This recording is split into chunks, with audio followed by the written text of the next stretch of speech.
자, 수업을 시작하도록 하겠습니다. 이제는 지금부터는 그 시험에 대비한 총복습을 하면서 시험 문제에 근접한 중요한 것만 수업하도록 하겠습니다. 요점을 강의하도록 하겠습니다. 그리고 다음 주에는 1차적으로 중간 쪽지 시험을 칠 수 있도록 하는데, 중간 쪽지 시험은 항공 코드, 도시 코드, 공항 코드, 항공 예약 관련 용어들을 위주로 시험을 치도록 하겠습니다. 그래서 책 보고 답을 찾을 수 있는 시간적 여유를 주지 않고 반드시 숙제에만 문제를 다 풀 수 있을 정도로 시간을 짧게 주도록 하겠습니다. 제1장 1장에서는 여행의 어원, 여행의 정의가 있는데, 여행이란 무엇이냐에 대해서 여러분 우리가 앞에서 수업을 했습니다. 그래서 여행의 정의를 나름대로 여러분들이 정의를 해 두시고 숙지를 하고 있어야 됩니다. 그래서 주관식 문제로 분명히 여행의 정의, 여행이란 무엇인가라는 것이 시험에 나오게 되어 있습니다. 그래서 여행이란 것은 집을 떠나 자의적으로 떠나야 되고, 직업적이고 반복적이지 않아야 되며, 자율적이어야 하며, 돈은 쓰면서 다녀야 되고, 기간은 통상적으로 1년 이내로 집을 떠나서 기한하는 목적으로 집을 떠나는 것을 우리가 여행이라고 정의를 해봤습니다. 이것을 잘 요약해서 정리해 두어서 단순히 집을 떠나는 것이 여행이라고 하면은 수준 미달의 여행의 정의가 되도록 하겠습니다.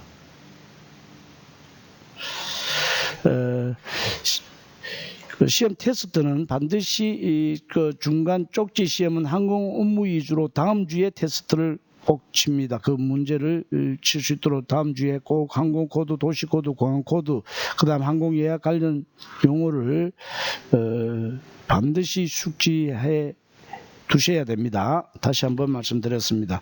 그 다음에 두 번째,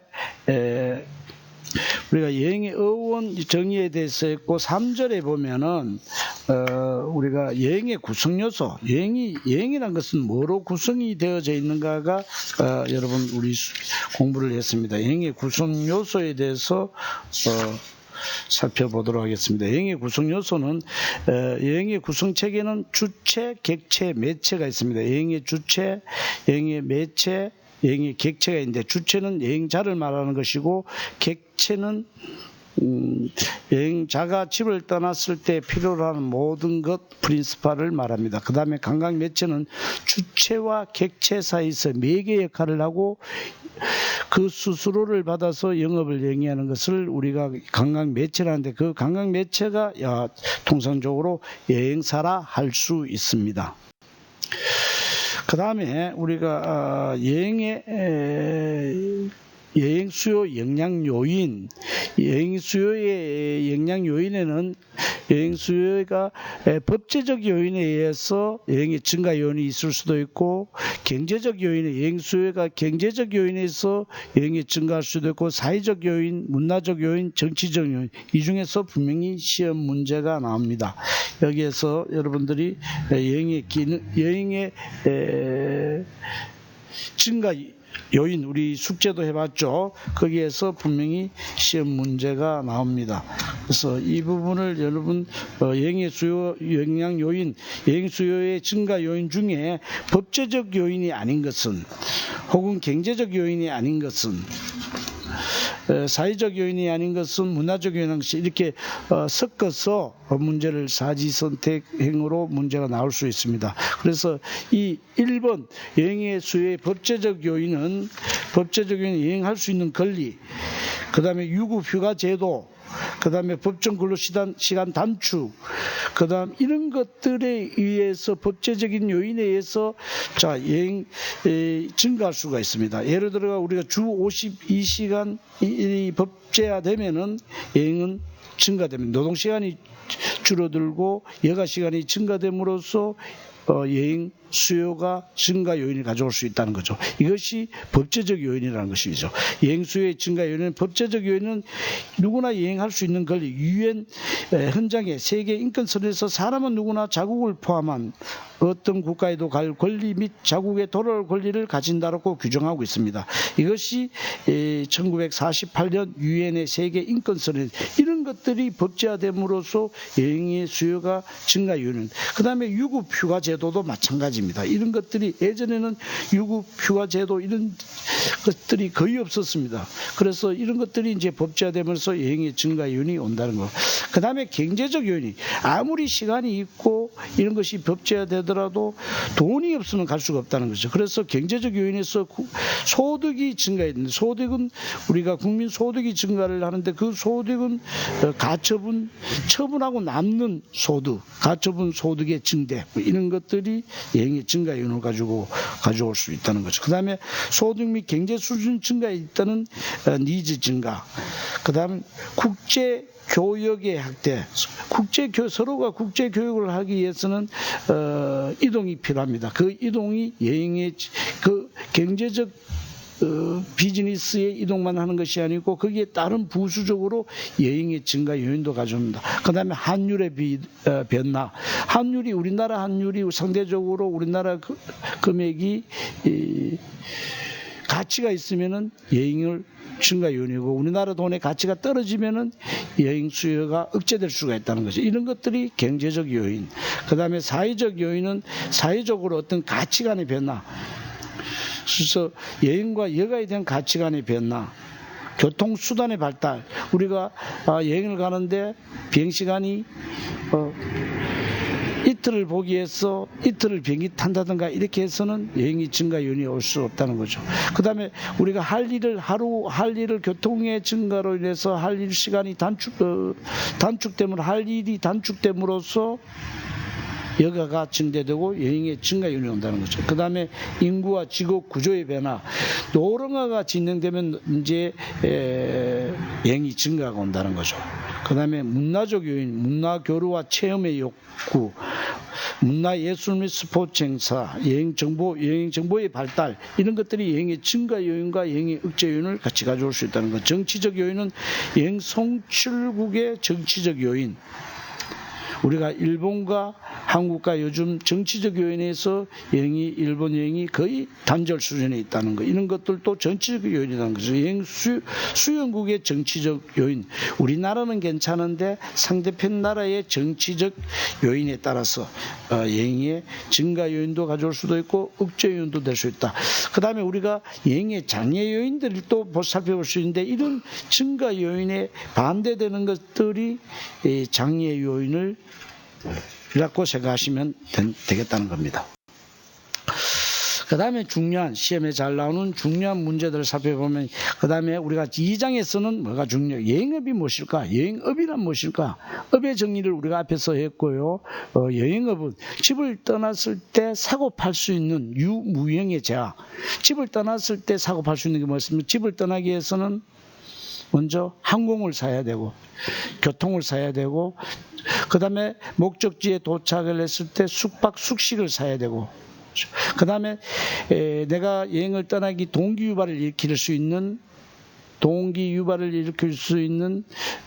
관광 프린시팔 그런 관광 대상을 사야 된다는 거죠. 그 다음에 그런 거 대상을 살 때 내가 스스로도 살 수 있으면 능력이 되지 않으면 여행사에 부탁을 해서 그러면 서비스도 사야 된다는 거. 이런 것들을 우리가 살 수 있는 유무형의 자를 여행업이라 합니다.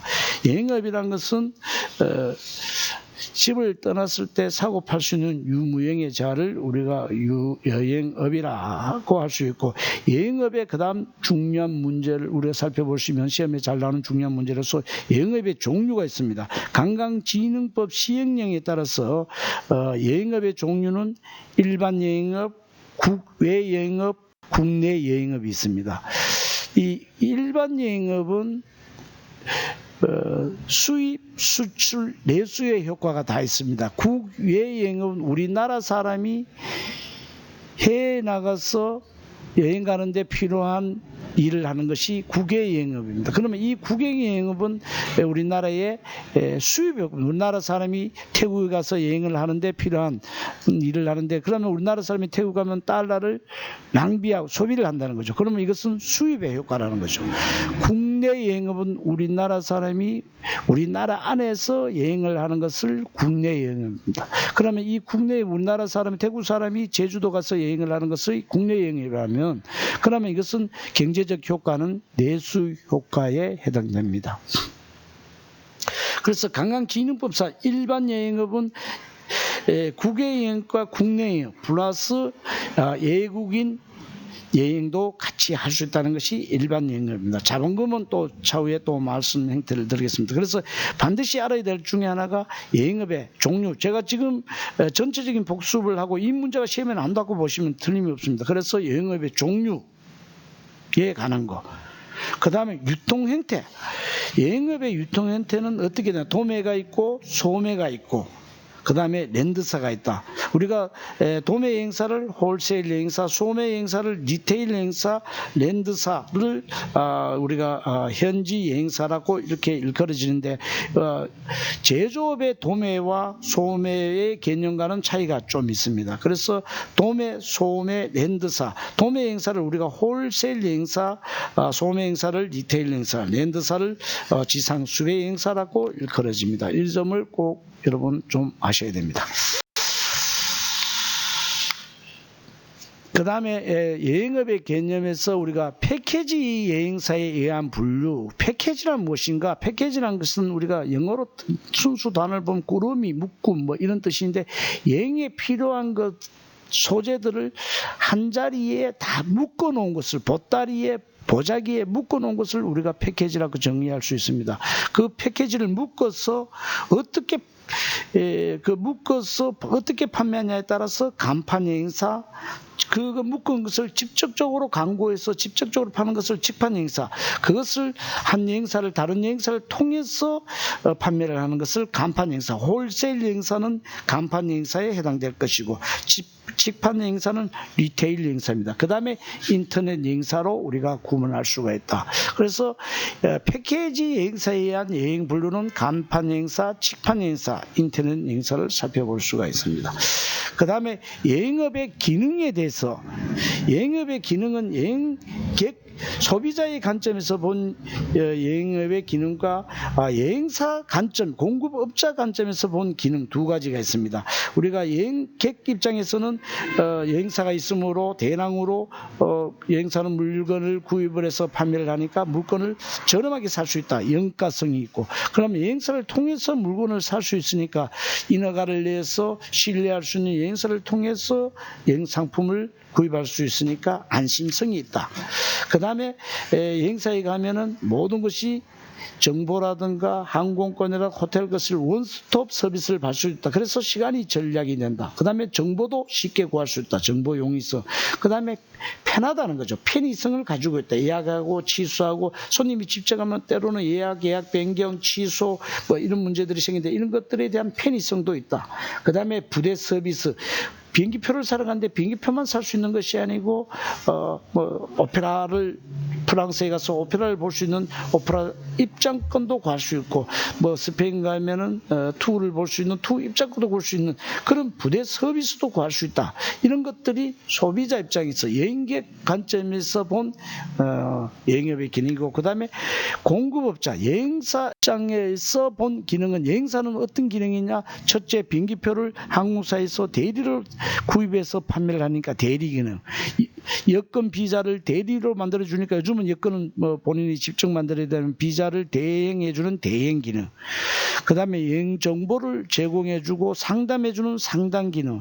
그 다음에 여행 상품을 판매하는 판매 기능. 거기에 따라 예약을 하게 되면 손님이 예약을 한 것을 여행사들이 전문 기술, 전문 예약 기능을 발휘해서 예약 수배 기능, 비행기표도 발권해 주고, 그 다음에 투어 여정을 관리해 주는 안내 기능, 그 다음에 정상 기능. 이런 것들이 여행사 관점에서 본 여행업의 기능이라고 할 수 있습니다. 이런 것들이 시험에 다 나온다고 보시고 잘 정돈해 두시기 바랍니다. 그 다음에 3절에서 우리가 전체적으로 중요한 것을 살펴보면은 여행업의 특성. 우리가 여행업의 특성은 서비스업의 특성, 항공업의 특성 거의 비슷합니다만은 여행업의 특성도 경영적 특성이 있고 산업적 특성이 있고 있습니다. 그래서 경영적 특성은 여행업은 경영을 하기 위해서는 어디에 사람 인적 의존도가 굉장히 높다는 겁니다. 그래서 3차 산업이지만 인적 의존도가 높은 1차 산업의 형태를 띠고 있다. 그래서 인적 산업에 의존하고 있다. 그 다음에 여행업은 네임밸류, 신용의 중요성이 있다는 거예요. 왜? 여행업의 특성은 무형성이기 때문에 상품이 눈에 보이지 않기 때문에 회사를 믿고 사야 된다는 거죠. 그것이 여행업의 특성입니다. 그래서 한진관광과 이름 없는 여행사를 비교를 하면 한진관광의 물건을 금액이 더 비싸거나 한진관광의 손님들의 물건의 선호도를 더 중요하게 생각한다는 거죠. 그 다음에 계절성. 그래서 계절성이라는 것은 성수기, 비수기가 분명히 여행 상품에는 있습니다. 성수기, 비수기. 그 다음에 평수기. 이런 계절성. 그 다음에 높은 책임성이 있습니다. 반드시 여행사는 항공사의 잘못도 호텔의 미스도 여행사가 책임지고 해결할 수 있는 높은 책임성이 있어야 되고, 그 다음에 여행사는 803의 꼭대기에서 여행사를 설립하면 되지 않습니다. 입지의 중요성, 손님들이 접근할 수 있는 입지의 중요성, 눈에 잘 띄고 손님들이 접근할 수 있고, 그 다음에 업무를 처리할 수 있는 은행과 관공서가 가까이 있는 그런 입지의 중요성이 굉장히, 외부 환경의 영향성. 여행업은 철저히 외부 환경의 영향을 받고 있습니다. 지금 코로나 같은 외부 환경에 의해서 영업이 올 수도 돼 있는 이런 것들을 우리가 볼 수 있는, 이런 것들이 여행업의 특성입니다. 여행업의 경영적 특성이고, 산업적 특성은 누구나 여행업은 설립이 용이하다는 거죠. 뭐 현대자동차같이 컨베어를 깔고 이렇게 하는 것이 아니고, 누구나 자본금, 일반 여행업을 같으면 자본금 1억 원 이상만 있으면 여행사를 창업할 수가 있습니다. 창업의 용이성. 그 다음에 낮은 상품 차별성. 그래서 내가 상품을 개발하지 않더라도 또 모방을 하기가 쉽다는 모방의 용이성을 가지고 있습니다. 이것 말의 뜻은 낮은 상품 차별성. 상품이 우리가 대구를 여행을 하면 대구의 여행 지역은 갈 만한 곳은 많하다는 거죠. 그것을 특히 내가 뭐 대구여서 특별히 그 랜드마크라든가 것을 보여줄 만한 것을 내가 만들 수 있는 것은 아니다는 거죠. 누구나 똑같다는 거죠. 그래서 낮은 상품 차별성. 그 다음에 여행업은 자본금이 일반 영업이라 할지라도 국내 여행은 지금 1,500만 원 있으면 자본금이 국내 여행업을 할 수 있습니다. 일반 영업이라 할지라도 1억 원 이상만 되면은 우리가 창업을 할 수가 있습니다. 그래서 굉장히 영세하다. 이런 것들이 산업적인 특성이 있습니다. 3장에서는 3장은 여행사의 조직은 그렇게 중요하지 않기 때문에 건너가도록 하겠습니다. 그래서 4장을 한번 살펴보도록 하겠습니다. 4장에서는 무엇이 중요하냐?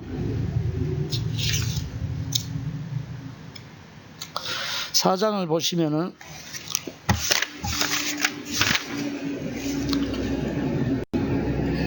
여행 상품의 개념에 대해서, 여행 상품이 무엇이냐? 여행 상품은 집을 떠났을 때 사고 파는 것, 이것이 여행 상품입니다. 거기에 여행 상품의 개념과 특성이 있습니다.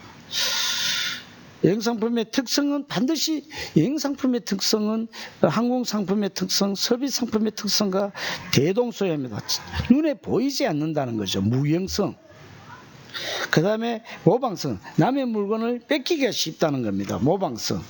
그 다음에 유사성, 아까 앞에서도 배웠다시피 유사성, 비슷하다는 거예요. 상품이 비슷하다는 거예요. 차별화가 곤란하다는 거예요. 그 다음에 소멸성.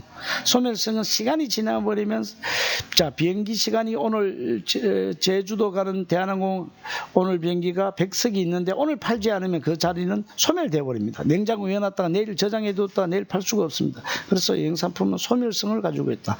그 다음에 생산과 소비가 동시에 이루어집니다. 물건이 나오는 것과 동시에 소비가 반드시 동시에 이루어진다는 겁니다. 그래서 생산과 소비의 동시성, 주관성.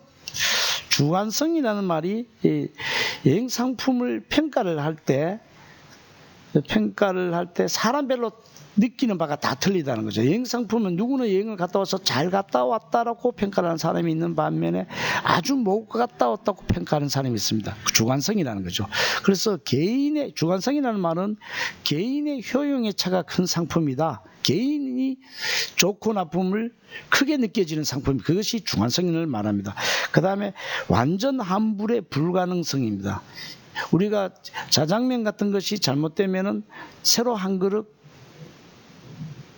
완전 환불을 할 수가 있습니다. 그러나 여행상품은 비행기표를 프랑스에 갔는데 내가 프랑스를 만족 못했다고 프랑스 여행상품 전체를 환불할 수 없습니다. 왜냐 그러면 비행기표는 벌써 단품으로 사용해져 버렸다는 겁니다.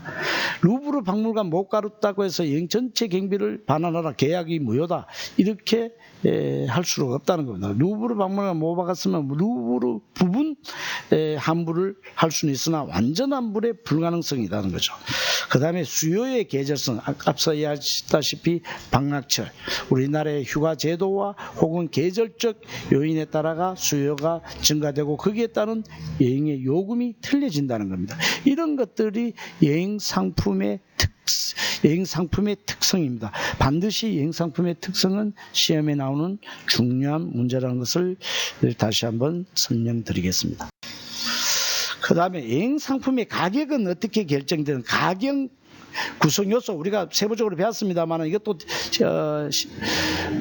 실습을 한번 해보면 상당히 좋은데 그걸 우리가 대면 수업을 할 수 없기 때문에 우리가 나는 나의 마음을 샌프란시스코에 두고 왔노라. 샌프란시스코에 가기 위해서 가장 먼저 구입해야 될 것이 뭡니까?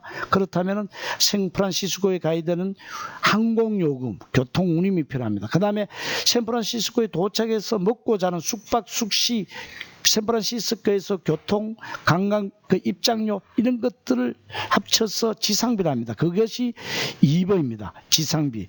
그 다음에 기타 비용은 서비스가 필요할 때 서비스 비용을 말합니다. 그 다음에 알선 수수료는 여행사의 마진을 말합니다. 그래서 1, 2, 3, 4를 합친 것이 여행 상품의 가격이 된다는 겁니다. 그래서 첫째 집을 떠났을 때 필요한 교통, 그 다음에 지상비, 미국에 도착했을 때 모든 경비, 그 다음에 미국에 도착해서 안내를 받고 하면 안내자 경비, TC 경비, 그 다음에 알선 수수료, 이런 것들이 마진, 이런 것들 4가지를 합쳐서 크게 나눠서 여행 상품의 가격이라는 거다. 반드시 이것도 시험에 나오는 중요한 문제입니다. 5장에서는 여건에 대해서 살펴보겠습니다. 여건이라는 것은 우리가 일반 여건이 있고, 일반 여건에는 단수 여건과 복수 여건이 있고, 2번에는 관용 여건이 있고, 3번 예교관 여건이 있고, 4번 여행증명서. 여건에는 이런 4종류가 여건이 있습니다. 그래서 어떤 사람이 일반 여건을 쓰고 어떤 사람이 관용 여건을 쓰면 그러면 관용 여건과 예교관 여건의 차이점은 어떤 것인지, 그 다음에 여행증명서는 어떤 게 사용되는 것인지, 이것을 1, 2, 3, 4의 중에서 시험 문제가 한 문제가 나옵니다. 예를 들어서 관용 여건과 예교관 여건의 차이점도 반드시 알아야 됩니다. 공무원이면 누구나 관용 여건을 사용하는데 예교관 여건은 공무원이면서 국가를 대표하는 자격으로 해외를 나갈 때 예교관 여건을 사용한다는 점 꼭 명심하시기 바랍니다. 그 다음 비자의 정의, 그 다음에 비자를 받아야 되는 나라, 안 받아야 되는 나라는 우리 책에서 여러분 그냥 두고, 그 다음 우리가 3절에 출입국 수속, 출국과 입국의 수속 절차, 출국 수속은 어떻게 하는지, 출국 수속 절차는 탑승 수속은 공항에 우리가 2-3시간 전에 가서 공항에서 2-3시간 전에 도착해서 여권과 위탁수화물을 들고 해당 항공사에 가서 탑승 수속을 받습니다. 그 다음에 검역 신고를 하고 세관 검사를 하고 출국 심사를 받고 그 다음에 탑승 출발을 합니다. 그 다음에 상대편 나라의 목적지에 공항에 도착이 되는 이런 것들이 출국 수속이 돼. 이 반대의 과정이 입국 수속이 되는 거. 그래서 이런 점을 여러분들이 꼭 아셔야 됩니다. 입국 절차는 반대로 공항 도착, 검역 검사, 입국 심사, 수화물 수령, 세관 검사, 한용홀에 가는 거. 이런 것 그런 것은 181쪽에 보면 입국 절차 안내도에 나와 있습니다. 그 다음에 제7장 이게 주관식 문제에 나올 수 있는 투어 컨덕터나 무엇인가, 투어 컨덕터의 개요, 정의, 투어 컨덕터나 무엇이냐 그러면은 가장 요약해서 정리하면 국외 여행을 하고자 하는, 반드시 투어 컨덕터는 국외 여행을 하는 사람에 해당되는 사항입니다. 국외 여행을 하고자 하는 단체 여행에 개별적으로 한두 명 가는데 투어 컨덕터가 동행하지는 않습니다. 단체 여행의 개념은 10명 이상을 말합니다. 단체 여행에 동행하여 일정이, 패키지 여행 일정은 계획된 투어 일정의 원활한 진행을 관리함과 아울러 여행객의 상담이나 불평 처리에서부터 일상적으로 일어나는 모든 트러블 등을 신속하고 정확하게 처리하여 여행객이 안전하고 쾌적하게 즐길 수 있는 여행의 분위기를 고조시키는 여행의 연출가라 할 수 있습니다. 가장 중요한 말이 바로 여기에 나옵니다. 투어 컨덕터는 여행의 분위기를 고조시키는 여행의 연출가.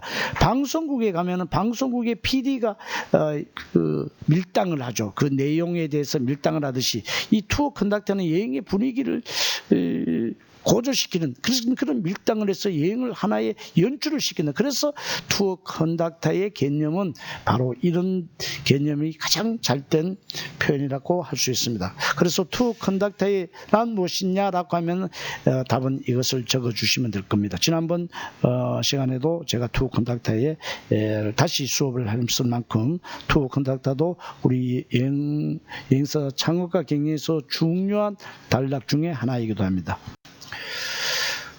그 다음에 투어 컨덕터의 역할과 자질 요건, 그 다음에 투어 컨덕터의 기능과 역할, 투어 컨덕터에 대해서 다시 한번 살펴보면은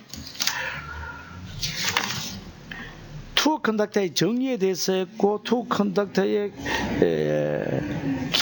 기능과 역할은, 투어 컨덕터의 기능은 회사를 대표하면, 투어 컨덕터를 출장을 나가면은 대표이사, 이사, 임원들하고 같이 가는 것이 아닙니다. 손님을 모시고 투어 컨덕터 혼자가 나갑니다. 그래서 회사를 대표하고 회사를 대표해서 중요한 결정을 해야 될 때도 있습니다.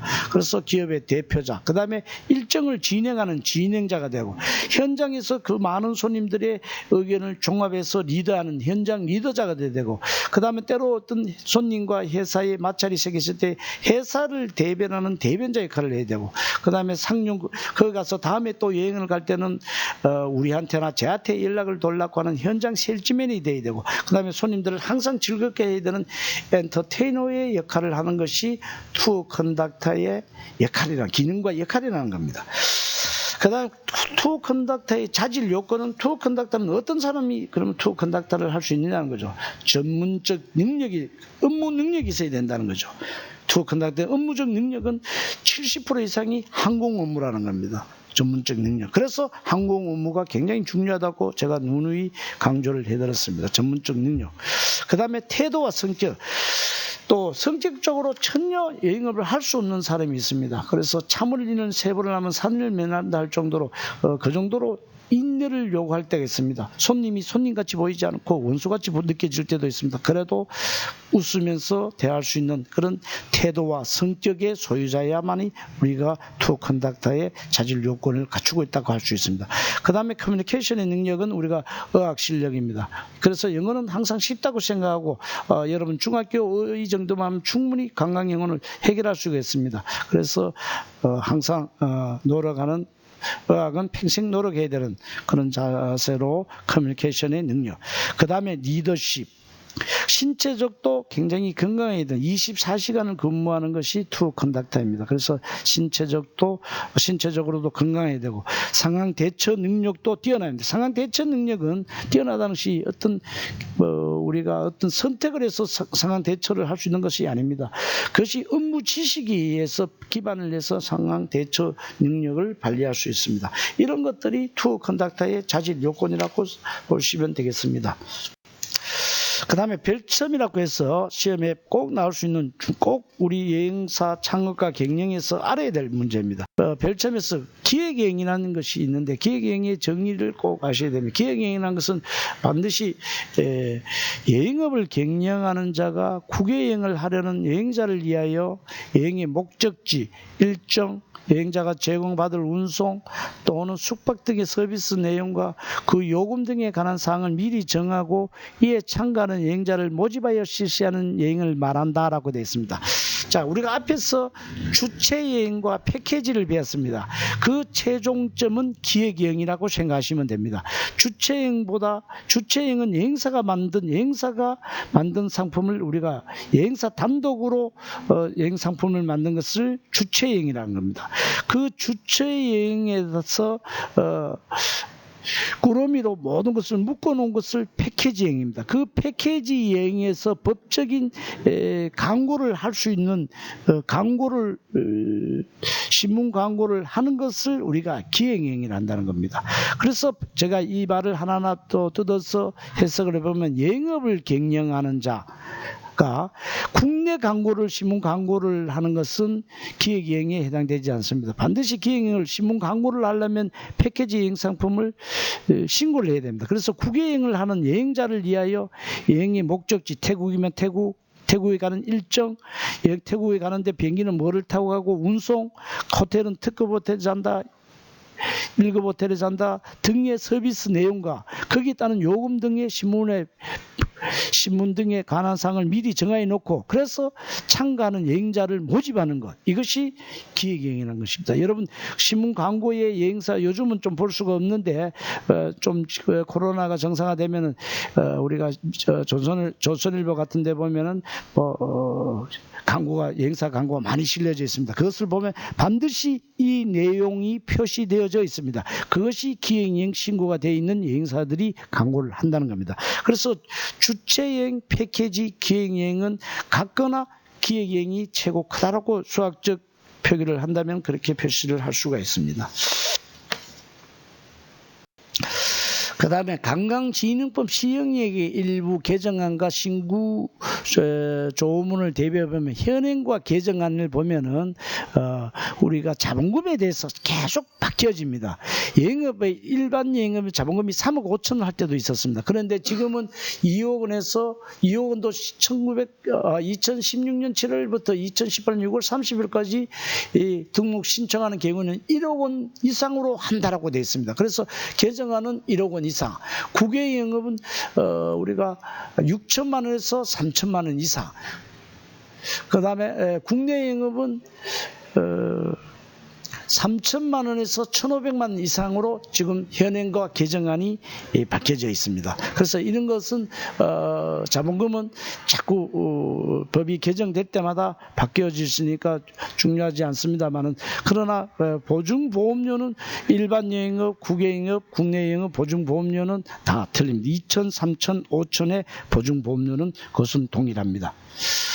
자, 지금까지 오늘 수업은 여기까지 하고 다음 주에 우리가 반드시 중간 쪽지 시험을 한번 치는데, 쪽지 시험의 내용은 항공 코드, 도시 코드, 공항 코드, 항공 예약 관련 업무, 항공에 관한 수업을 한 것 범위 내에서 시험을 치도록 하겠습니다. 수업을 마치도록 하겠습니다.